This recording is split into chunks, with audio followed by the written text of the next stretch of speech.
알아두셔야 됩니다. 왜냐하면 나올 확률이 분명히 있습니다. 이건. 그래서 볼게요. 자, 취업 규칙 나오면 무조건 불이익 변경입니다. 여기부터 그냥 머릿속에 그냥 흐름을 가지세요. 불이익 변경이니까 문제가 되는 겁니다. 불이익 변경이 아니면 문제가 안 되겠죠. 아까 뒤에 게 다. 불이익 변경 아니면 문제될 일이 없으면 내가 이거 문제 봤더니 불이익 변경 아닌 것 같은데 하는 순간 나는 잘못 가고 있는 거예요. 불이익 변경이라고 깔고 가는 거예요. 쭉쭉. 그래서 일단 취업규칙 불이익 변경 절차 보세요. 1번 보시면 3페이지 노마자 2번에 1번 근로기준법 94조 1항에 나와 있습니다. 1항에. 그리고 2번 보세요. 불이익 변경인 경우. 자, 양가로 1번 절차 보세요. 여러분 이거 법 규정입니다. 지금 제가 목차를 나눈 거지. 보기 좋게. 그러니까 법 규정만 알아도 목차를 잘 쓸 수 있어요. 절차 보시면 94조 1항 단서 조항에는 불리하게 변경하는 경우 그 동의를 받아야 한다 하고 뒤에 하나 뭐 붙였습니까? 제가 그냥 불이익 변경 절차를 엄격하게 규정하고 있다. 엄격하게 규정하고 있는 거예요. 그냥 일반의 개별 동의도 아니고요. 근로자 과반수의 동의를 받아야 되잖아. 과반 노조가 있으면 과반 노조 동의 받고. 불이익 변경 판단 기준 보시면 근로기준법 94조 1항에서 불이익한 변경을 구분해서 규정하고 있는 바 불이익 변경 판단 기준이 굉장히 중요하고, 판례는 없던 규정을 신설하는 과정에서 정년제를 실시하거나, 옛날 겁니다. 옛날 판례예요. 그냥 이거 안 써도 돼요. 이런 거 그냥 알아만 두세요. 징계 사유를 추가하는 경우도 그냥 불이익한 변경으로 본 겁니다. 웬만하면 다 불이익하게 보십시오. 누구한테는 불이익하고 누구한테는 유리해도 그냥 불이익한 거면 그냥 불이익한 거예요. 그렇게. 그래서 양가로 3번 보시면 유리한 변경과 불리한 변경이 공존하는데, 보시면 판례는 변경된 취업규칙 내용의 유리한 부분 플러스 불리한 부분 공존하는 경우라면 전체적인 내용을 보아서 종합적으로 고려한다고 하지만 결국엔 불리한 판단으로 갈 겁니다. 결국엔 불리한 판단. 여러분이 문제에 맞닥뜨릴 건 양가로 4번부터는 나올 수 있습니다. 양가로 4번부터. 앞에 건 쭉쭉쭉 쓰는 거고요. 앞에 거는 그냥 쓰세요. 유리한 변경과 불리한 변경이 공존하는 경우까지 써도 돼요. 어차피 종합적으로 판단하니까. 양가로 4번부터는 논점이 되는 것만 쓰는 거예요. 이제 자, 근로자별로 유리하고 불리한 경우가 다른 경우가 있습니다. 어떤 근로자한테는 유리하고 어떤 근로자한테는 불리한 경우. 줄친 거 보세요. 획일적으로 결정돼야 되기 때문에. 왜? 취업규칙이 아까 말씀드렸지만 취업규칙은 A사의 취업규칙이면 A사에 근무하고 있는 근로자들한테 어떻게 적용돼요? 획일적으로 한 방에 적용되잖아. 그러니까 유리한 변경인지 불리한 변경인지 획일적으로 판단해야 되는 거야. 한 방에. 근데 이거 이 사태예요. A 근로자들한테는 유리해요. 근데 B 근로자한테는 불리합니다. 이런 경우 어떻게 볼 거냐 이거죠. 어떻게 볼 거냐. 획일적으로 적용해야 되는데 이런 경우 어떻게 볼 거냐. 어떤 경우 유리한 애들이 90%야. 불리한 애들이 10%면 당연히 동의가 돼버리겠죠. 10% 쌩 까버리고. 그죠? 그래서 문제가 되는 겁니다. 그때 어떻게 볼 거냐.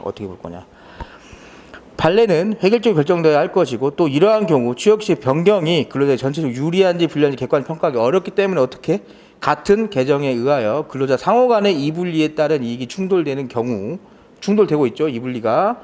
그 개정은 근로자에게 불이익한 걸로 취급합니다. 불이익한 걸로 취급해요. 그렇게. 그래서 그냥 불이익한 걸로 가시면 됩니다. 불이익한 걸로 가시면. 추가 판례가 뭐냐면 이거는 그냥 모르셔도 돼요. 이렇게 되면 당연히 동의받으면 얘네가 유리하겠죠. 그런데 이런 경우도 있어요. 봤더니 얘네 둘이 완전 달라. 얘는 생산직이고 얘는 사무직이랑 근로조건 자체가 완전 다르다고요.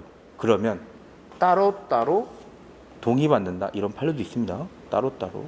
그것까지 안 나올 거예요. 왜? 우리는 뒤에 낼 게 너무 많아요. 이거. 그죠? 그거.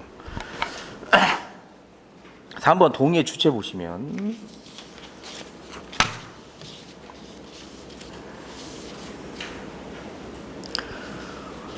원칙 보세요. 원칙. 취업규칙은 10인 이상 사업장에 근무하는 근로자들에게 양가를 원칙 4페이지 획일적으로 적용한 것이 원칙으로, 불이익 변경 시 동의의 주체는 취업 규칙의 적용을 받는 모든 근로자가 대상입니다. 판례도 이와 같은 입장이죠. 그리고 과반수를 대표한 노동조합의 동의를 구한 경우면 기존 근로자들의 개별 동의 여부와 상관없이 변경된 취업 규칙을 적용하는 거예요. 양가로 2번 보시면 취업 규칙 불이익 변경 시점에 적용되지 않는 근로자들의 집단 동의 여부입니다. 이거예요.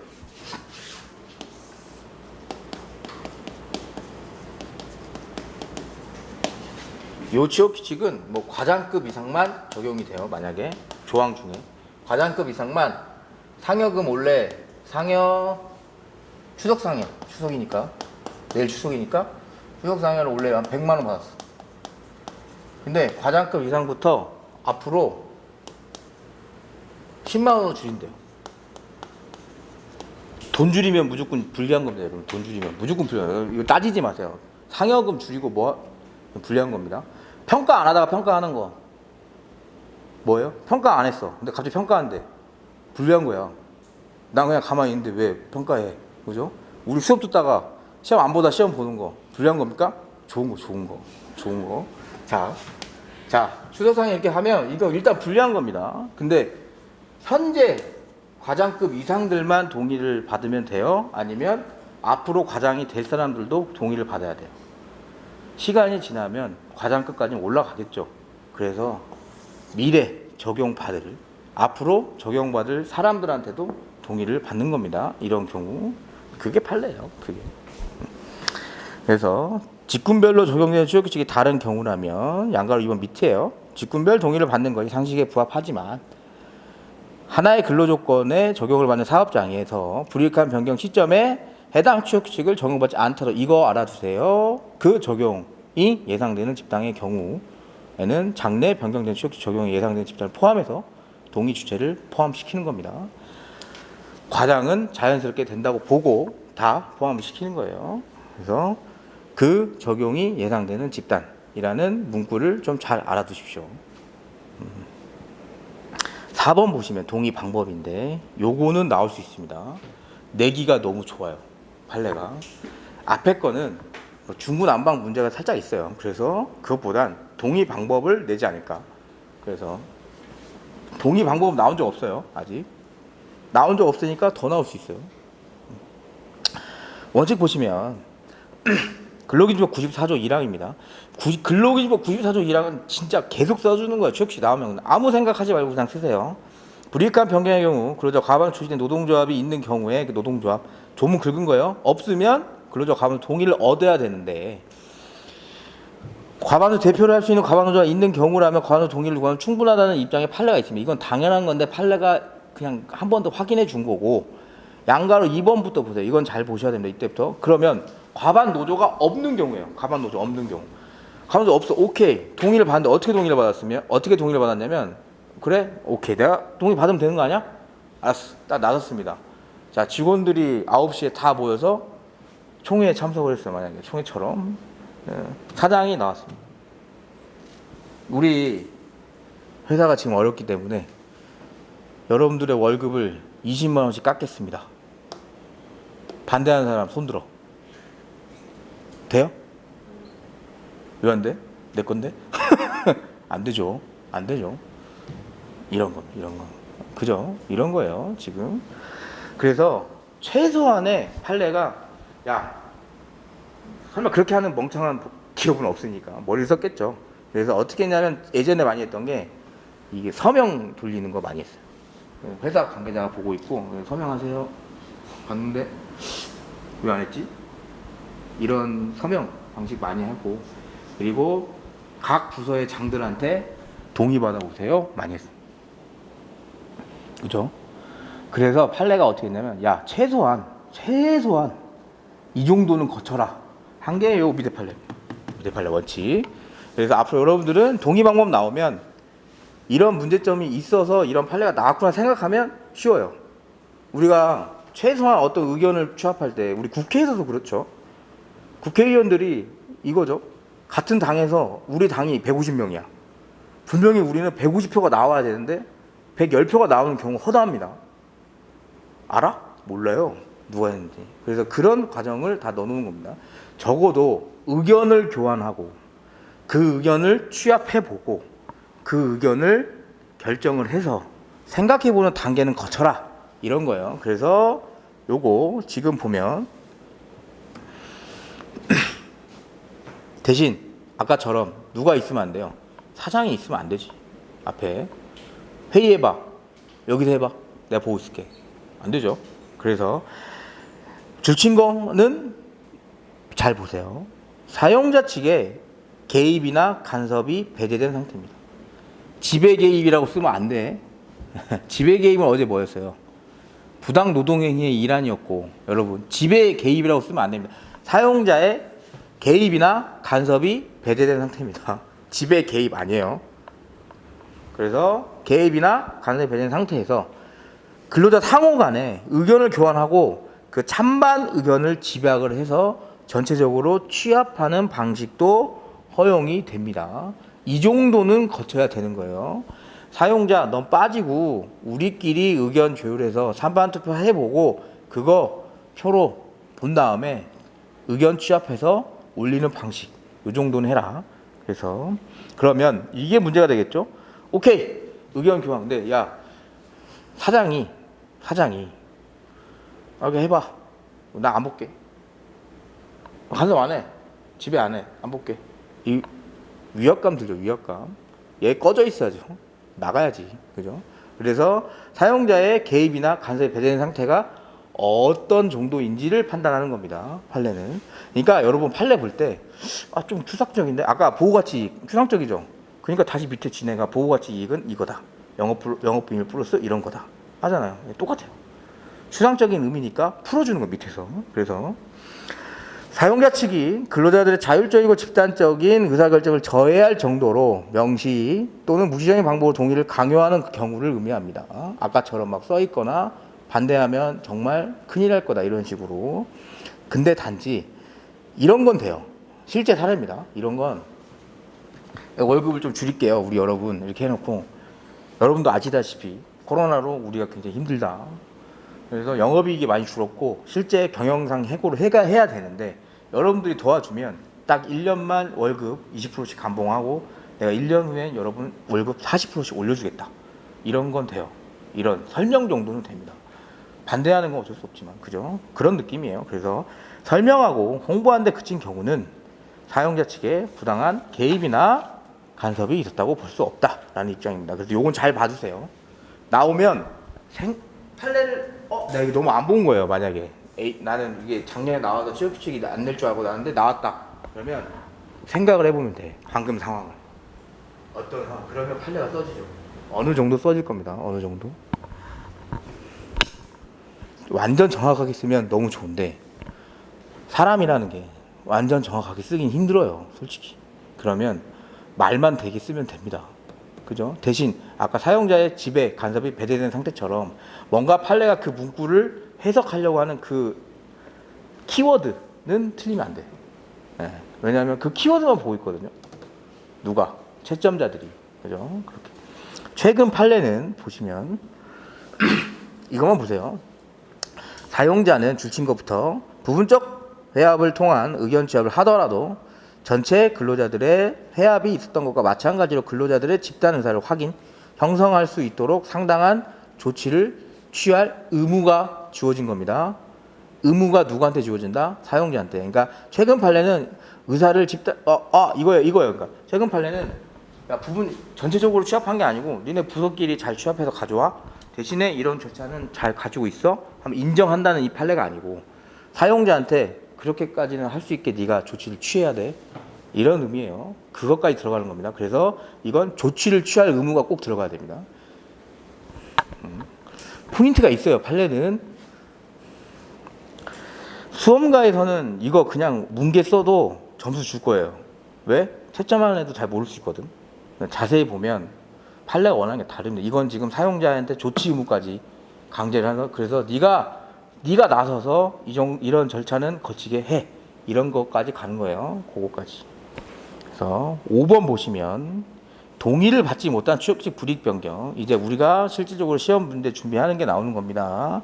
동의받지 못하면 여러분 취업규칙 이건 제가 뭐 여러분 시험 보러 갈 때까지 만약에 수업을 듣게 되면 10,000번을 할 거야. 동의받지 못한 취업규칙 불이익 변경은 뭐예요?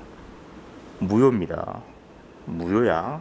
적용 안 됩니다. 원칙 까먹으면 안 됩니다. 절대 원칙. 여러분이 이 말을 듣는 게 취업규칙에서 한번, 통상임금에서 한번 있을 겁니다. 통상임금 신의칙 안 되는 거예요. 아웃. 자, 원칙 잘 보세요. 원칙. 근로기준법 94조 1항에서 정한 절차를 준수하지 않을 경우에는 심지어 근로기준법 114조에 뭐가 있어요? 벌금입니다. 과태료 아니고 벌금. 과태료랑 벌금의 차이는 아시죠? 벌금은 여러분 형사처분이에요. 형사처분. 500만 원이면 엄청 센 거예요. 지금 야당의 대표가 100만 원 이상 받으면 어떻게 돼요? 날라가잖아. 그죠? 그만큼 센 겁니다. 지금 500만 원이면. 그래서 벌금에 처하고 있는 바 벌칙 규정이 적용되고 절차 위반에 따른 취업규칙 변경은 효력이 없다는 걸 무조건 박아 놓는 겁니다. 없어. 효력 없어. 이렇게. 근데 양가를 이번에 보면 없는데 갑자기 야, 이거 없는 거 알겠는데 약간 이런 느낌이에요. 판례가. 이 정도면 해줘. 이런 느낌입니다. 이 정도면 해줘. 해주면 안 돼요. 우리는. 자, 근데 이 정도 인지는 판단할 수 있잖아. 우리 시험 문제에서. 자, 판단을 해볼게요. 이제부터. 자, 양가로 2번에 밑에 문제 소재 볼까요? 이건 문제 소재를 써주면 좋아요. 이 판례는. 왜냐하면 안 되는 거니까. 그래서 이런 거는 판례는 사회통합상 한정성이 있는 경우에 근로기준법 94조 1항을 위반한 동의 절차를 준수하지 못한 취업규칙의 효력을 인정하고 있다. 안 되는 건데 인정을 하고 있다. 특이한 케이스니까 왜 이러는지 내가 앞으로 이 판례를 한번 써볼게. 사회통합상 한정성이 있는 경우가 개별적 구체적 요건에 대한 법원의 입장을 살펴볼 필요가 있다. 그래서 어떻게 네가 판단을 했길래 과연 법을 위반한 효력을 인정할 수 있을까? 이걸 보는 겁니다. 그렇게 보고 들어가는 거예요. 자, 사회통합상 합성이 있는 경우라 함은 기본 입장은 써져 있죠. 두 번째 줄친 거 보세요. 원칙적으로 허용 안 됩니다.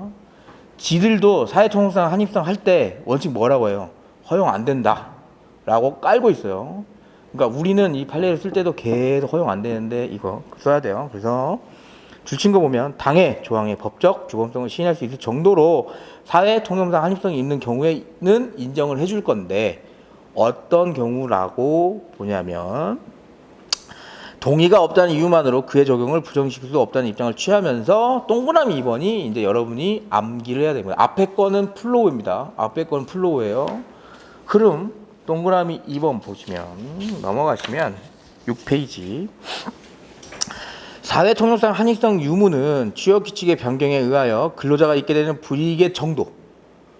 자, 불이익 변경이니까 당연히 근로자가 불이익을 입게 되겠죠. 그 정도하고 뭘 비교하냐면 꼭 사용자 측에서 이렇게 변경을 해야 될 필요가 있는지를 보는 겁니다. 있는지. 그래서 사용자 측의 변경 필요성 내용과 정도. 그리고 변경 후에 그 취업규칙 내용의 상당성. 이 취업규칙 어느 정도 적용이 되고 있는지. 그리고 대상 조치는 뭐냐면 아까 그런 거예요. 코로나 때문에 우리가 힘든데 여러분들 20% 하면 나중에 40%를 올려주게. 그럼 결국엔 내 임금은 20% 오르는 거죠. 그런 대상 조치가 있는지입니다. 대상 조치는 그런 불이익에 대한 대상 조치를 말하는 거예요. 포함해 다른 근로조건의 개선사항. 자, 20% 감봉을 하지만 여러분들 제가 유급휴가를 10일씩 더 주겠다. 이런 거. 그리고 노동조합 등과 교섭 경위. 빡세지 않았습니다. 노동조합이 우리가 좀 도와줄게 했는데 의도치 않게 동의를 받지 못해서 우리가 변경하지 못하게 된 경우예요. 그리고 다른 근로자들의 대응. 딱히 뭐라고 안 해요. 이 근로자들이. 동종 사항에 대한 국내의 일반적 상황. 다른 기업도 보니까 이 정도는 다 감봉을 한 것 같아. 임금 삭감한 것 같아. 그런 걸 종합적으로 고려해서 판단한다는 입장입니다.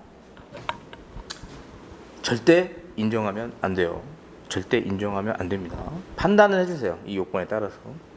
다 나와요. 문제 보면 뭐 대상 조치가 이렇고 이런 사례가 나오면 문제에다 끌어다 쓰는 겁니다. 이런 대상 조치 있으나 종합적으로 판단했을 때는 사회통합상 한입성이 있다고 인정되기 어려울 것 같다. 그래서 동그라미에서 한번 보면 제한적 해석. 밑에서 그 판례 그 두 번째 줄 보세요. 동그라미 3번에 두 번째 줄. 근로기준법을 사실상 배제하는 것이기 때문에 제한적으로 엄격하게 해석해야 된다는 명확한 입장을 강조하는 겁니다. 동그라미 4번. 최근 판례는 기존 사회통상 한시성 유무 판단 기준에 하나 더 더해요. 하나 더 더하는데 뭐냐면, 만약에 그렇게 변경을 했을 때 그걸 근로자 측도 함께 향유할 수 있는지를 보는 겁니다. 야, 그래, 불이익하게 변경했는데 대상조치까지 했더니 나중에 진짜 근로자가 이익을 보냐, 이것까지 보는. 요소가 더 하나 들어간다는 건 뭐예요? 더 까다로워졌다는 겁니다. 자, 경쟁력 강화 등 사용자 측의 이익 증대 또는 손실 감소를 장기적으로 근로자들과 함께 향유할 수 있는지에 관해 해당 기업의 형태도 고려한다는 입장을 취하고 있습니다. 동그라미 5번 보시면 다시 한번 원칙을 강조하는 거예요. 줄친 거 보세요. 취업규칙의 내용 이외의 사정이나 상황을 근거로, 취업규칙 내용 이외입니다. 사회통상 한시성이 있다고 보는 것은 안 된다는 입장입니다. 그러니까 취업규칙 내용이 불이익하게 변경이 돼서 원칙적으로 안 되는 거면 그냥 그것만 보지, 다른 사항 뭐 이거예요. 다른, 야, LG는 했대, 삼성도 했대, 현대는 우리 안 해? 안 된다고 할 때 어때요? 느낌이 최근 판례 하지 말래잖아. 하지 말래는 거예요 지금. 그래서 만약에 나오게 되면 결론은 무조건 안 되는 겁니다. 그렇게 쓰셔야 돼요. 안 되는 걸로. 된다고 문제 낼 일 없어요. 그렇게. 6번 보세요. 이것도 나올 수 있어요. 이거. 그래서 신규 채용 근로자에 대한 동의인데 아까랑 똑같습니다. 그거 바뀐 거 알고 들어왔죠. 바뀐 거 알고 들어왔으면 끝난 거지. 그래서 판례 태도만 볼게요. 기득 이익을 침해되는 기존의 근로자에 대한 관계에서는 변경의 효력이 미치지 않아요. 불이익 변경해서 소급 동의 안 된다고요. 왜? 이미 나는 가지고 있었잖아. 이거예요.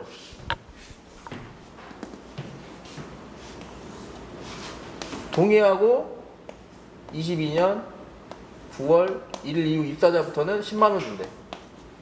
그렇다고 옛날에 받았던 걸 빼줄 수 있어요? 못 빼다, 못 빼.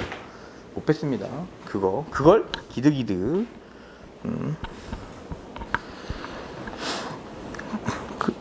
기득이득을 침해해야 되는 기존 근로자에 대해서는 효력이 미치지 않기 때문에 종전께 그대로 유지되지만 변경 후에 들어온 애들은 알고 들어왔잖아. 알고 들어왔어요. 알고. 그래서 얘네들한테는 수용하고 근로관계 갖게 된 근로자의 관계에 대해서는 당연히 변경된 취업규칙 적용한다. 그래서 밑에 있는 기득이익에 침해나는 효력 배제 사유가 없는 한, 어렵게 써놓은 겁니다. 기득이득이니까 건들지 마라. 그래도 효력이 적용되지 않는다. 그걸 효력 배제 사유라고 해요. 암기하면 좀 있어 보이겠죠.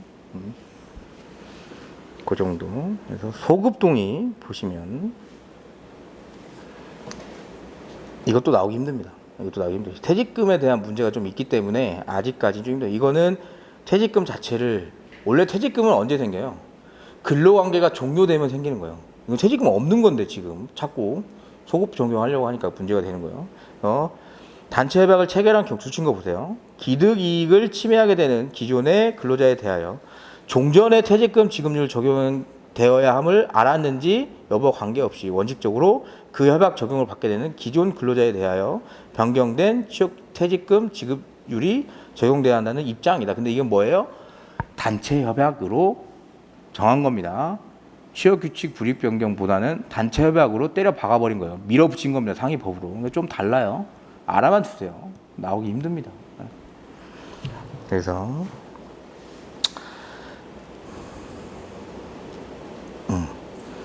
쭉쭉쭉 넘어가시고 9번 주지 의무 나올 일 없어요. 이 정도만 알아주십시오. 주지 의무가 뭐냐면 취업 규칙이 있다는 걸 알려줘야 되죠. 회사에 어느 정도, 그냥 이거예요. 법령의 공포에 준하는 정도.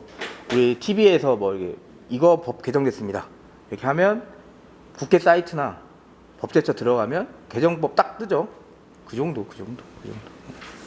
그래서 그 정도 보시면 됩니다. 사회통상 한시성 의무는 좀 봐주세요. 낼 수 있어요. 네. 결론은 무조건 안 되는 걸로 가시는 게 맞다.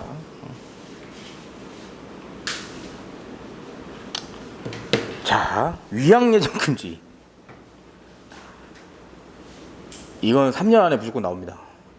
위양예정 금지는 내기가 너무 좋아. 예. 끝까지 안 내네. 언제까지 안 내나 보려고 보는데 나올 것 같아요. 예. 왜냐하면 우리가 4이닝 보너스가 나왔거든요. 위양예정하고 같이 보는 게 4이닝 보너스입니다. 근데 4이닝 보너스가 나와버려서 위양예정을 낼까 하다가 고민하다가 그걸 내신 것 같아. 느낌이. 위양예정은 나올만 합니다. 어제 말씀드린 것처럼. 들어가기 전에 위양예정은 딱 하나만 알아두시면 돼요. 위양예정이 뭐냐면 어제 조문에서 봤었지만 뭐예요?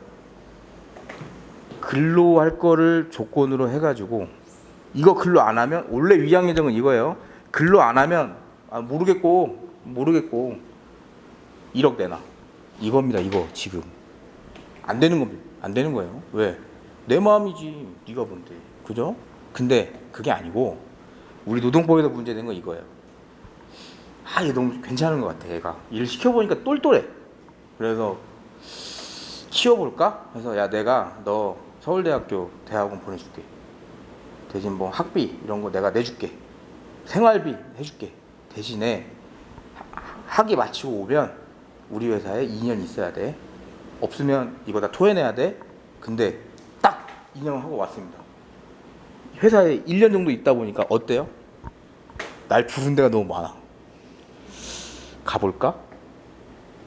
그겁니다. 그랬더니 이 회사가 설마 이런 거죠. 사장님하고 이렇게 사이가 좋은데 나한테 설마 이걸 청구하겠어? 옛날 일을. 여기 앞에서 소주 한잔 먹고 헤어졌습니다. 사장님 그래 잘해봐. 다음날 내용증명이랑 소장이 날라오는 거야. 내놔라 이 자식아. 가능하냐 이겁니다. 그죠? 가능하냐? 이건 가능하다고 봅니다. 왜? 이따 설명해 드릴 거지만 이렇게 봐요. 결론을 내놓고 들어가세요. 교육비는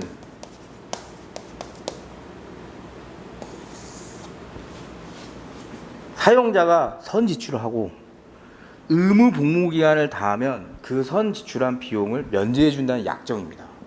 그 약정을 한 게 우리 의무 복무 기간을 정한 근로계약이 그거고, 근데 그게 아니고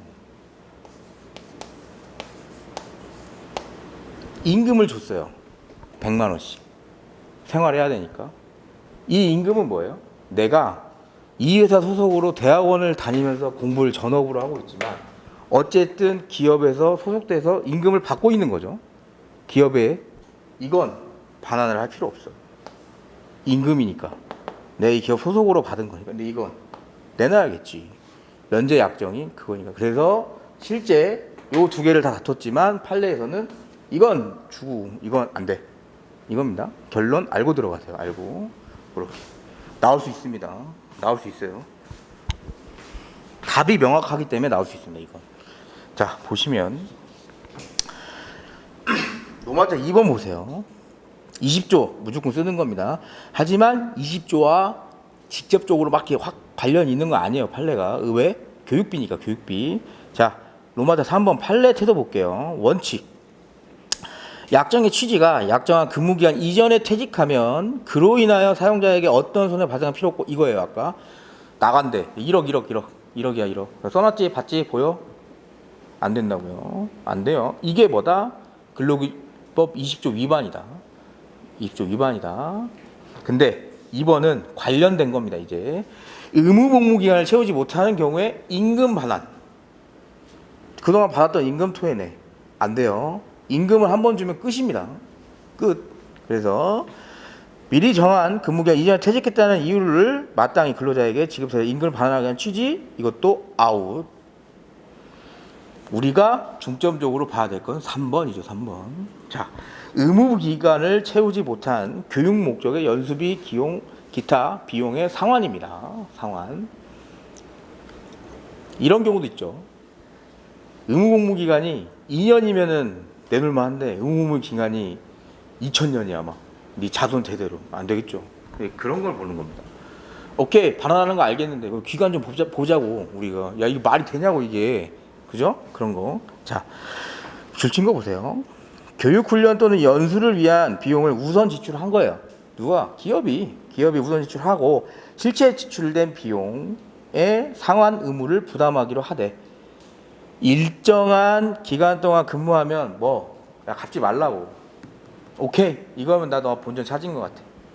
아웃, 퉁, 이겁니다. 그렇기 때문에 양가로 이번 구체적 범위 보시면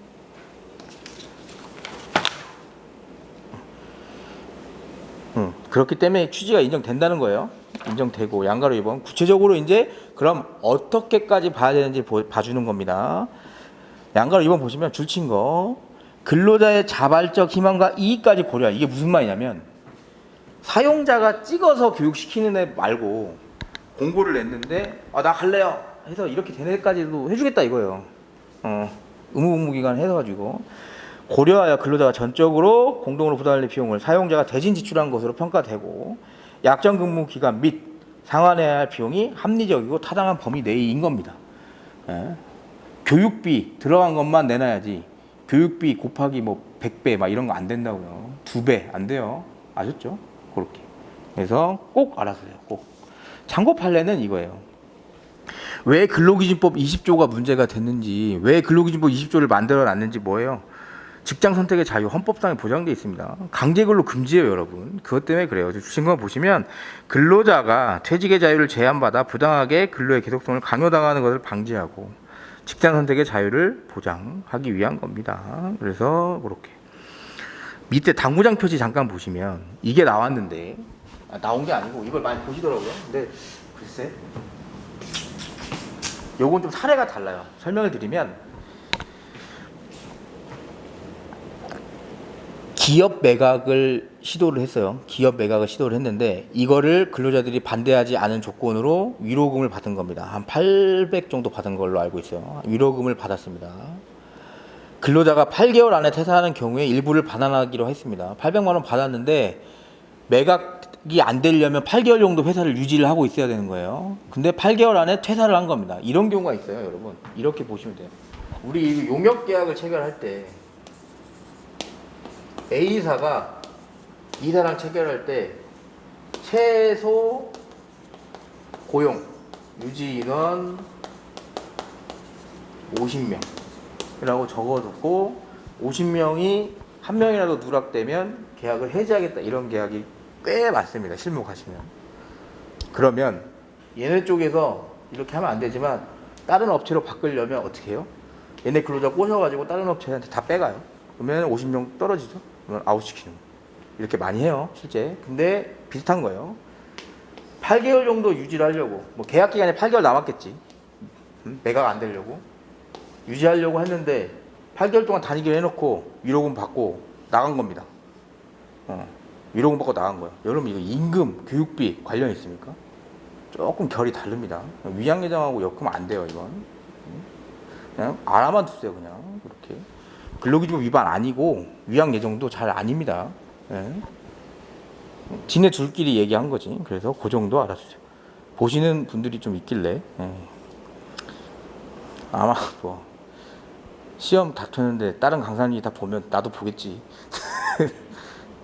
근데 좀 그래. 차라리 앞에 게 나올 겁니다. 평균임금 보시면 어제도 말씀드렸지만 평균임금은 그냥 임금이라고 보시면 됩니다. 그래서 넘어가세요.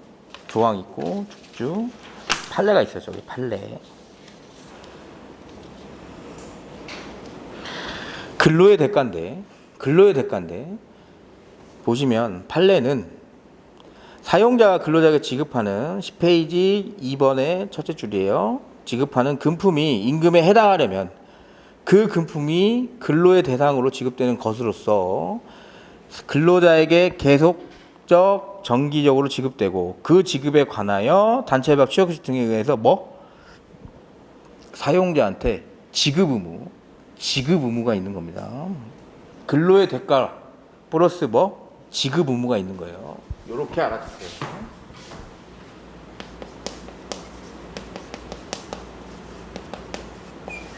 평균 임금은 근로의 대가로 받는 거고 사용자에게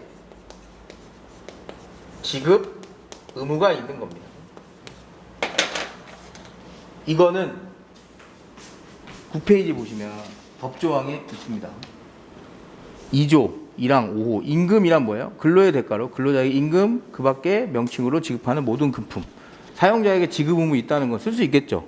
여러분이 암기해야 될 거는 그 뒤에 거예요. 지금 오케이 있는데 근로의 대가가 어떻게 있어야 되냐면 근로자의 근로 제공과 잘 알아두세요. 직접 또는 밀접한 관련. 뒤에 나와요. 직접 또는 밀접한 관련. 근로제공과 직접적으로 관련되거나 그것과 밀접하게 관련, 간접적 이런 거 안 돼요. 그거 요 판례는 기본 판례로 알아주십시오. 암기하기 어렵지 않잖아요. 그죠? 당연히 사용자가 주는 거예요. 사용자 지급을 묻는 거고 근로대가로 받는 건 법정에서 따오는 거고 우리가 외워야 될 건 뭐예요? 그게 근로 제공과 직접 또는 밀접하게 관련이 있어야 된다. 직접 또는 밀접하게 관련이 있어야 된다. 복지 포인트 같은 보세요. 판례는 선택적 복지제도에 기초한 복지 포인트는 임금 및 통상임금에 해당되지 않는다는 입장을 취한 바 있습니다. 하지만 이건 학업심에서 지금 많이 결론이 갈려서 알아만 두십시오. 이거는 만약에 고등법원 판례나 대법원 판례가 제대로 된 게 나오면 굉장히 유력한 문제이긴 합니다. 지금은 많이 달라요. 많이 달라요. 이런 건 있어요. 복지 포인트인데 내가 안 쓰면 사라지는 게 아니고 10만 원 안 썼네? 그럼 갑자기 내 통에 10만 원이 들어오는 경우. 그건 임금이라고 볼 수 있습니다. 왜? 돈이잖아. 근데 안 쓰면 사라져요. 그건 임금이라고 보기 좀 힘들죠. 복지 포인트니까. 그죠? 그런 문제가 있어서 조금 다릅니다. 공공기관하고 사기업하고도 좀 달리 보는 경우도 있고요. 그래서 그렇게. 평균임금은 어제 봤던 조항 잘 보셔야 됩니다. 잘 보셔야 됩니다. 판례의 태도는 이건 그거예요. 사용자의 지급 의무가 있고 한 번 더 강조하는 겁니다. 밀중의무가 그 지급 여부를 사용자가 임의적으로 결정할 수 없다는 것입니다. 없다는 것. 그렇게 산정 방식 11페이지 보시면 요거는 한번 설명을 해드릴게요. 자, 조문을 보세요. 조문 어렵지 않습니다. 어제 평균임금 산정할 때 어떻게 됐어요? 우리 다 암기했죠? 우리는 똑똑하니까 우리 다 암기해야지. 응?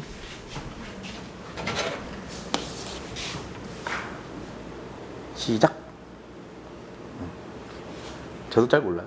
자, 어제 평균임금 어떻게 했어요? 산정사유가 발생한 날 이전 3개월 동안, 산정사유가 발생한 날 이전 3개월 동안 받은 임금의 총액, 그게 뭐예요?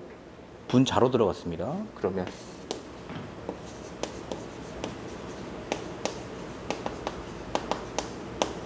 뭘로 나왔습니까? 그 기간에 총 일수로 나왔네요.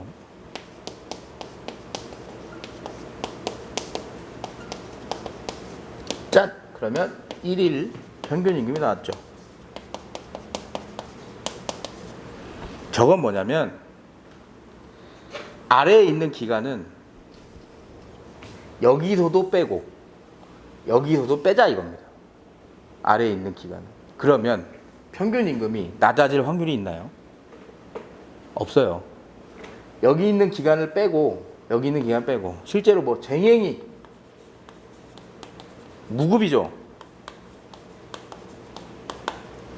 30일 했어요. 3개월 임금 무급 30일 뺐어. 기급 기간에서 30일 뺐어요. 달라집니까? 큰 차이 없죠. 분모 분자에 다 뺐으니까 그거 어려운 게 아니고. 그래서 그 기간과 그 기간 중에 지급된 임금 평균이 산정되는 기간과 임금 총액에서 다 빼버리는 겁니다. 보면 당연한 거예요. 당연한 거.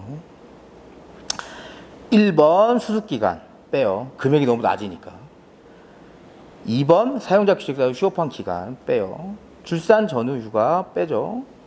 아팠을 때 업무상 부상으로 아팠을 때 빼고 육아휴직 기간 당연히 이렇게 하고 예비군 갔다 온 거 빼고 그렇게 읽을 줄 아셔야 돼요. 이거 만약에 문제가 나올 확률은 극히 드물지만 나오면 문제를 아셔야 돼요. 제가 동참한테 코로나 관련해서 이거 한번 푸른 적이 있거든요. 법조문으로. 이제 안 나올 것 같아요. 코로나가 너무 대중화됐습니다. 이제 안 돼요. 끝났어요. 제가 봤을 때. 그래서 재미없으니까 그거 안 할 겁니다. 연기 때 한번 해드릴게요.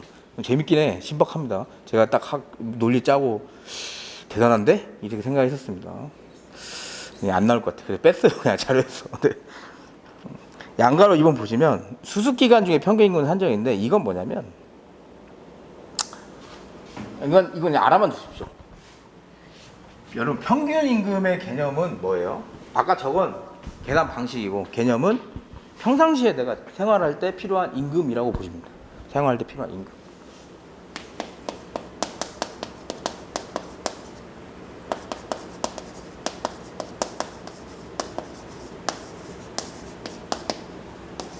수습기간의 평균임금의 80%를 받고 있어요. 내가. 조금 공부를 더 해보신 분은 아시겠지만 이 임금이 뭐? 최저임금의 90% 이상만 되면 법적으로 문제 없습니다. 수습기간의 임금 90% 안 된다. 맞는 말이에요? 틀린 말이에요? 세모야 세모. 얘 평균임금이 얼마인지 봐야 됩니다. 100% 임금이.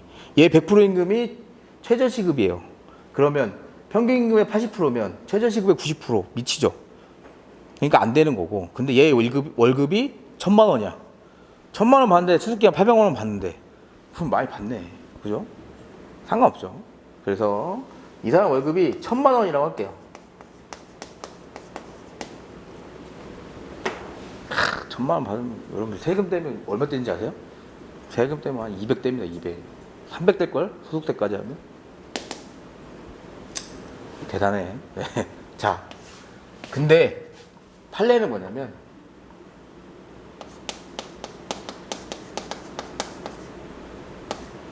이렇게 일하고 있어요.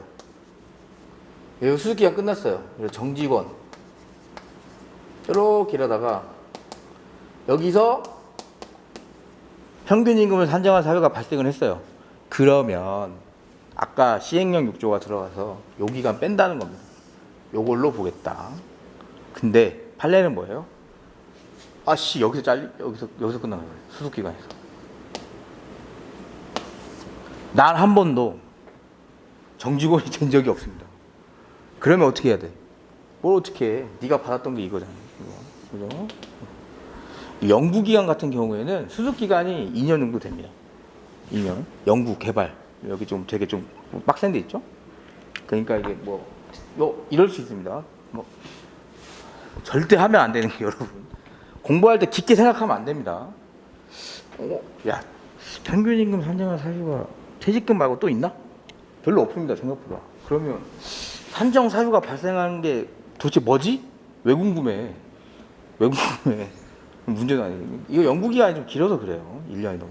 수습기간 중에 나갔을 때는 한 번도 정직원 월급 받은 적 없으니까 뭐다? 수습기간으로 판단하는 거예요. 안 어려워요. 그렇게. 양가로 3번 보시면 쟁의행 기간인데 당연히 적법한 쟁의행위만 해당되겠죠. 적법한 쟁의행위만 저 시행령 6조에 해당되는 겁니다. 그래서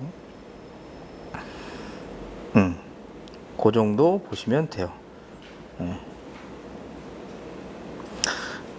양가로 4번 보시면 사용자의 직장 폐쇄 기간인데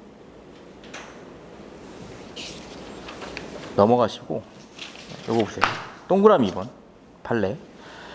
사용자의 직장 폐쇄 기간인데 만약에 사용자 적법하게 직장 폐쇄를 했습니다. 적법하게.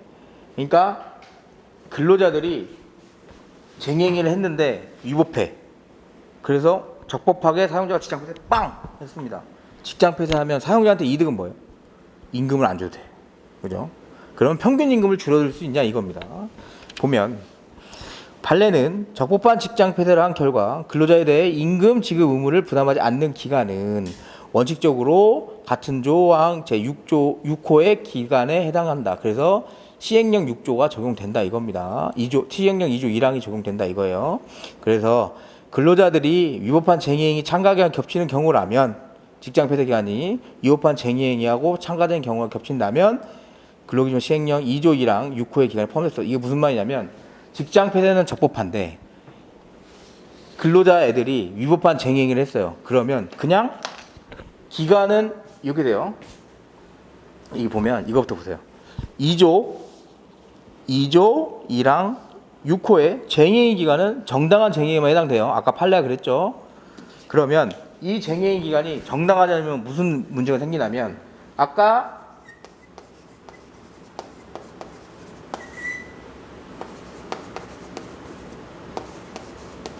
이렇게 했는데 정당하지 않은 쟁예인가 있으면 어떻게 돼요?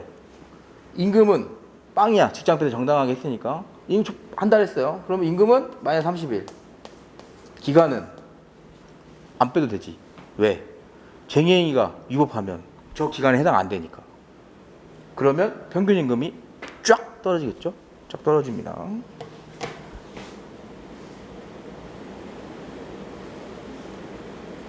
쫙 떨어집니다. 그렇게. 그리고 동그라미 3번 위법한 직장폐쇄 기간 볼게요. 위법한 직장폐쇄 기간. 위법한 직장폐쇄로 사용자 여전히 임금 지급 의무를 부담하고 있는 경우라면 근로자의 이익을 보호하기 위하여 그 기간을 평균 임금 산정 기간에 제외할 필요성이 인정하기 어려우므로 그 기간에 해당하지 않는다. 위법하면 그냥 기간 자체에서 뭐 아웃 되는 거예요. 근데 몰라도 됩니다. 이거 안 나와. 왜? 콜라보는 나오기 쉽지 않아요. 직장폐쇄는. 그래서 그 정도. 그래서 이거 포인트는 이거 해주세요. 근로자가 행하는 쟁예행위가 위법하냐, 위법하지 않느냐에 따라서 시행령 2조 1항 6호에 해당되는지 안 되는지를 보는 겁니다. 해당되는지 안 되는지를 보는 거예요. 양가로 5번은 곁다리로 나올 수 있습니다. 양가로 5번은. 뭐냐면 근로자가 잘못해서 깜빵 간 경우입니다. 깜빵 간 경우. 그러면 그냥 어떻게 돼요? 그냥 평균임금 깎이는 거예요. 깜빵 간 기간에 뭐예요? 빵원이잖아. 빵원. 3개월 이렇게 됩니다. 3개월 92. 이 사람 징역 갔네? 빵원. 그래서 일일 평균임금이 빵원. 그래서 이 사람 10년 근무했는데 곱하기 뭐? 아무리 해도 빵원. 퇴직금 굳었네. 맞나요? 평균임금이 통상임금보다 작으면 뭘로 산정합니까? 통상임금으로 산정합니다. 이 사람 기본급으로 쳐들어갑니다. 그래서 빵원이 될 일은 있다 없다? 없습니다. 없어요. 오케이? 오케이. 그렇게. 이렇게 문제 나왔는데 저 답은 빵원이라 퇴직금 지급 의무 없다 써버리면 정말 울 것 같습니다. 저는 나오면서. 통상임금 조항을 항상 생각하고 있어야 돼요. 그러니까 퇴직금은 주는 거예요. 금액이 줄어드는 거지. 알았죠? 그렇게. 그래서 4번 보시면 평균임금을 산정할 수 없는 이건 뭐냐면 이런 사유가 아니고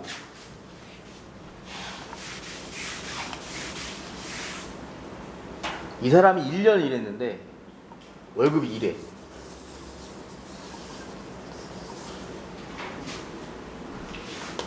$100만 받았다가 한 1,500 받았다가 막 3만 원 받았다가 막 이래요. 만약에 극단적으로 뭐 어떻게 하라고, 그죠? 그랬을 때 문제가 이겁니다. 산정하기 힘들 때 3개월 이전으로 했더니 이만큼인데 이만큼 받을 때도 이만큼 어떻게 해야 돼? 그때 이거예요. 그때. 그래서 4조 특별한 경우에 평균임금이라고 나와 있고 판례 태도 볼게요. 두 친구만 보세요. 특수하고 우연한 사정으로 임금액의 변동이 있습니다. 특수하고 우연한 변동이 있고 통상의 경우보다 현저하게 적거나 많게 산정된 경우예요. 현저하게 적거나 운이 좋아서 이때 산정하면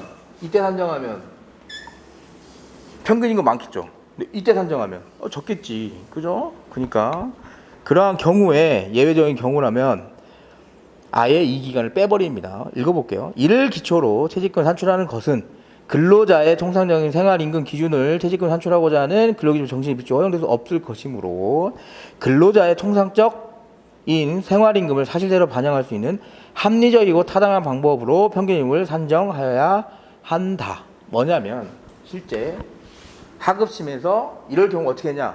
야 그냥 이렇게 하지 말고 1년 평균으로 해가지고 하거나 직전 3개월 지우고 그 앞에 3개월로 하거나입니다. 오케이? 그것까지 몰라도 돼요. 아셨죠? 이러한 경우 평균 임금의 이 현저하게 적거나 많게 된 경우 이 특별한 경우에 평균 임금 조항이 해당된다. 이 정도까지 알아두시면 됩니다. 그 마지막에 나와 있죠. 이건 항상 기억해야 돼요. 그 금액이 통상 임금보다 적으면 뭐 통상 임금을 평균 임금으로 하는 겁니다. 법조항이 있습니다. 법조항. 법조항이 있어요, 여러분. 못 이겨 법조항이 있으면. 그렇게. 그래서 구체적 입장 보시면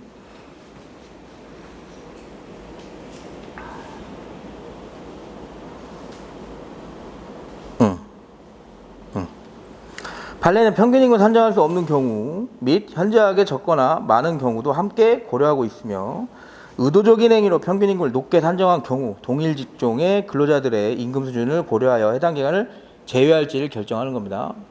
다 제끼고 하던가 아니면 평균 내에서 하던가 이런 합리적인 방법을 정하는 거예요. 현저하게 낮게 산정된 경우에는 기간을 제외한 평상시 통상의 생활을 유지하던 수준의 임금 수준을 기준으로 평균 임금을 산정해야 하므로 그 기간을 제외한다는 입장을 취하고 있다. 합리적인 방법 중에 그 기간을 너무 낮게 산정되거나 너무 높게 산정된 기간을 제외하고 다른 기간을 산정할 수 있다. 이렇게 보면 돼요. 그 정도.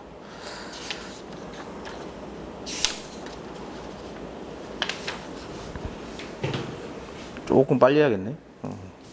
너무 자세했어. 자, 통상임금 배제 규정의 효력을 볼게요. 이건 뭐냐면 이것도 안 되는 겁니다, 여러분. 안 돼요. 안 돼. 무슨 내용이냐면 이거 보세요.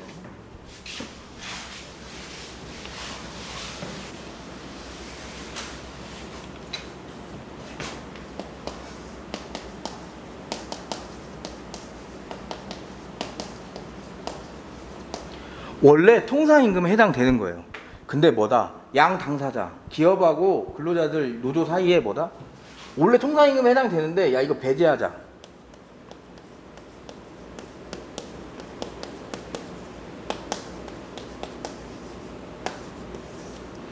원래 법원은 어떤 판단을 해야 됩니까? 야 정기적 일률적 고정성 소정근로 대가도 다 인정되네? 통상임금이네. 이거 무효네. 법에서 안 되는 걸 하고 있으니까 무효죠. 무효입니다. 근데 갑자기 법원에서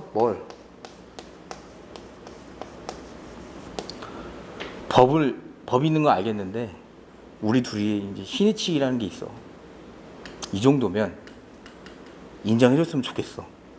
아까 사회통상 한시장이랑 똑같습니다. 어떻겠습니까? 그 뒤에 내용들이 다 구구절절하겠죠. 왜? 안 되는 걸 돼야 된다는 입장을 취하니까. 최근에 나온 것도 당연히 안 되는 거고 여러분 이 문제 나오면 뭐? 안 되는 겁니다. 안 돼요. 안 돼. 이런 판례가 있지만 안 되는 겁니다. 원칙으로 가세요. 원칙. 원칙 보시면 판례도 써놨어요. 원칙을. 통상임금에 속하는 임금을 줄친 거 보세요. 통상임금 제외하게 노사간 합의했다 하더라도 그 합의는 효력이 없다. 노사합의에 따라 계산한 금액이 근로기준 정한 위 기준에 미달할 때는 그 미달한 범위 내에 노사합의는 무효다. 왜? 근로기준법 위반이니까 근로기준법에 따라서 통상임금 해. 근데 예외로 나와 있는데 강행규정에 정한 입법치를 모과신 결과가 될 것이므로 그러한 신의칙에 위배된다고 볼 수 없음의 원칙이다.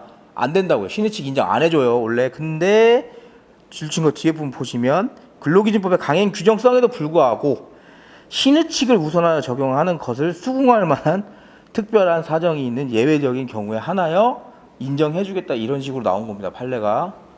말이 됩니까 이게 지금? 말이 안 되는 거예요. 말이 안 되니까 자꾸 말을 하는 거야.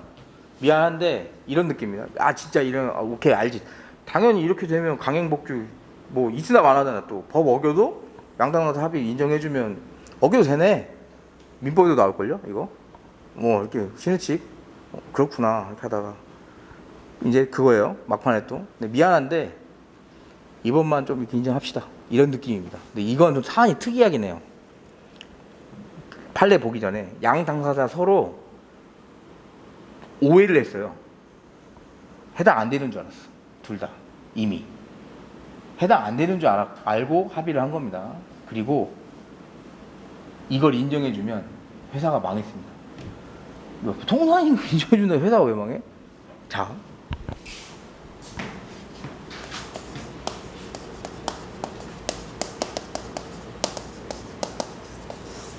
연장 야간 휴일 가산수당이 기준이 되죠. 통상임금이 한 명당 10,000원씩만 올라도 이 금액이 엄청 뜨죠. 근로자가 10,000명이 넘는다면 금액은 어마어마한 거.